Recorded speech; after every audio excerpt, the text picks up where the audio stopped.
일본의 부자들이 침몰하는 일본을 버리기 시작했다고 합니다.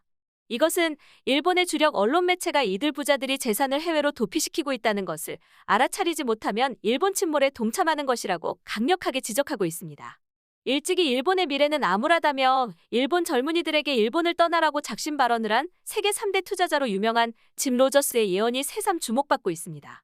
안녕하세요. 오지랖TV입니다. 대한민국이 선진국이라는 사실을 우리만 모르고 있죠. 세계인들이 바라보는 대한민국은 이미 선진국입니다. 이러한 선진국 대한민국과 관련된 다양한 해외 소식과 반응들을 알려드리고 있습니다.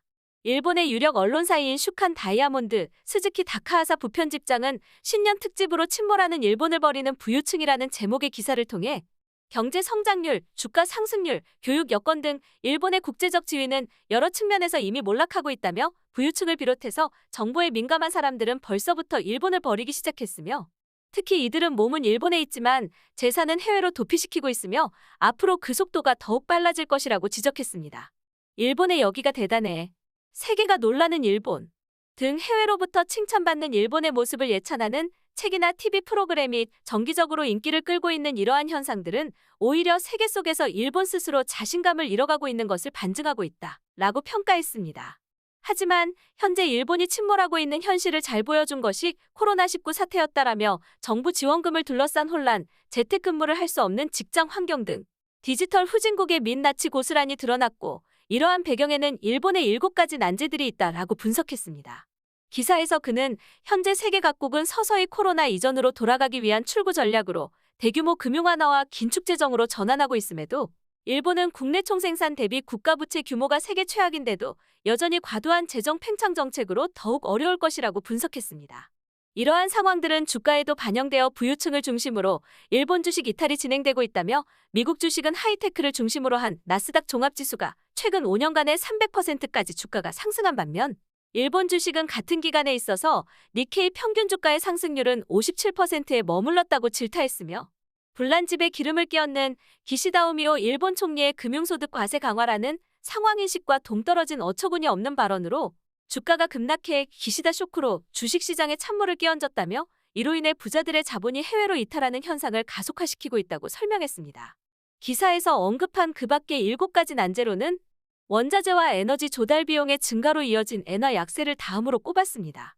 지난해 코로나 속에서 하락한 국제통화 중 엔화의 하락이 가장 컸다며 이는 원자재 구입 가격이 올라가고 다시 물가 상승으로 이어지는 악순환을 불러와 경기 침체 속에서 물가가 오르는 스태그플레이션을 불러올 것이라고 우려하며 일본 국민도 기업도 가난해지는 가난한 일본의 발소리가 가까워지고 있다고 한탄했습니다. 특히 코로나로 인해 해외 유학이 제한되면서 일본의 교육 후진국의 모습도 드러나고 있다고 했습니다. 경제협력개발기구인 OECD가 지난 2018년에 72개국의 15세 어린이를 대상으로 실시한 학력조사에 따르면 일본 어린이들은 인터넷과 컴퓨터 사용에 대해 대부분 OECD 평균을 밑돌고 있으며 특히 그것이 두드러진 것이 교육 현장이라며 OECD 회원국 중 다른 국가로부터 크게 떨어져 최하위권을 맴돌고 있는 것이 일본이라며 한탄했습니다. 이처럼 일본의 고질적인 문제들을 간파한 부유층과 이러한 정보를 민감하게 받아들이는 일부의 사람들은 해외 투자를 가속화하는 등 이동이 제한되는 가운데서도 일본을 버리고 있다라며 지금이야말로 현실을 직시하지 않으면 일본 침몰과 함께할 것이라고 경고했습니다. 이처럼 현재 일본은 끝없이 추락하고 있다는 것을 언론 매체들이 지속적으로 지적하고 있음에도 귀를 닫고 있는 일본이라는 것이 아무튼 우리 대한민국으로서는 기분 좋은 소식입니다. 일찍이 세계적인 투자가인 짐 로저스 회장은 일본에 대해 쓴소리를 내뱉는 사람으로 유명하죠. 로저스 회장은 10대 일본 청소년들에게 일본을 떠나라고 경고한 것은 유명한 말이죠.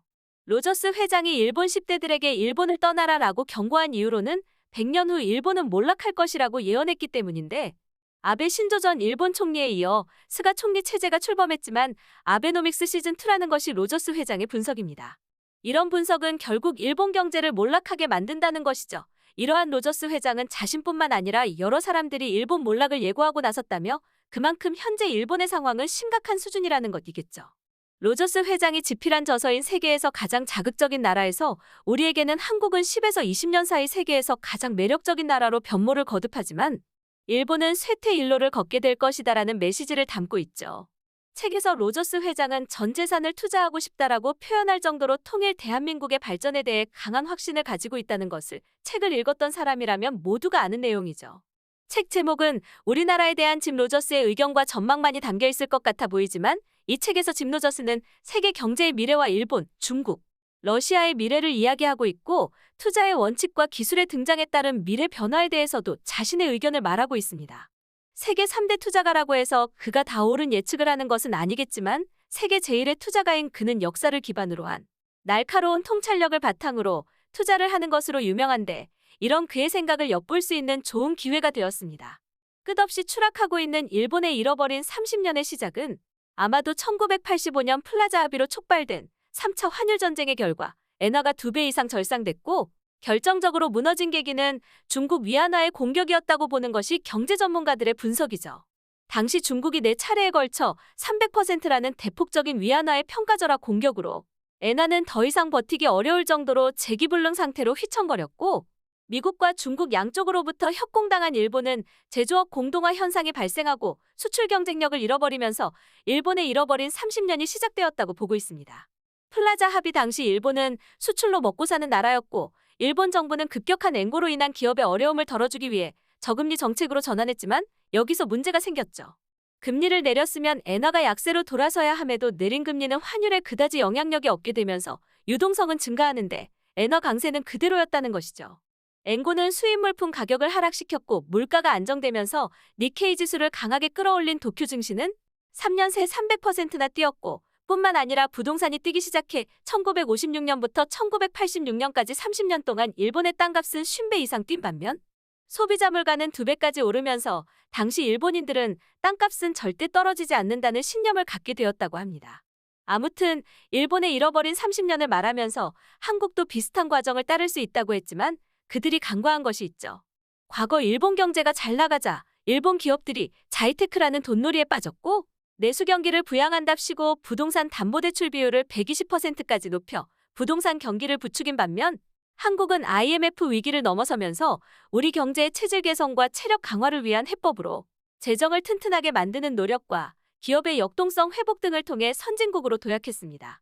다양한 지표에서 한국은 이미 아시아 대표 선진국인 일본을 앞질렀고 지난해 1인당 명목 GDP를 20년 전과 비교하면 한국은 285.2% 증가했고 일본은 2.9% 늘어나는데 그쳐 98배가 넘는 차이를 보이고 있고 스위스 국제경영개발원이 작성한 2021년 세계 경쟁력 순위에서도 한국은 23위, 일본은 31위로 8계단 차이가 났고 디지털 기술 부문에선 한국이 8위인데 비해 일본은 27위에 머물러 있다고 말하고 있습니다. 한국은 위기와 격변 속에서 더욱 강한 경제로 거듭났고 양과 질 모든 면에서 비약적인 성장을 이루어내 선진국 가운데 지난 2년간 가장 높은 평균 성장률을 기록하면서 세계 10위 경제 대국으로 그 위상을 굳건히 하였고 지난해 사상 최대 실적을 올리며 무역 강국, 수출 강국으로 자리매김하면서 한국은 1인당 국민소득 3만 달러 시대에서 지난해 3만 5천 달러로 올라섰고 이제 4만 달러 시대를 바라보게 되었습니다. 세계 최고 수준의 혁신 역량이 한국 경제의 성장과 도약을 이끄는 힘이 되고 있습니다. 이상은 오지랖TV에서 전해드렸습니다. 좋아요와 구독은 좋은 영상을 만드는 데 큰 도움이 됩니다. 오늘 하루도 행복하세요. 감사합니다.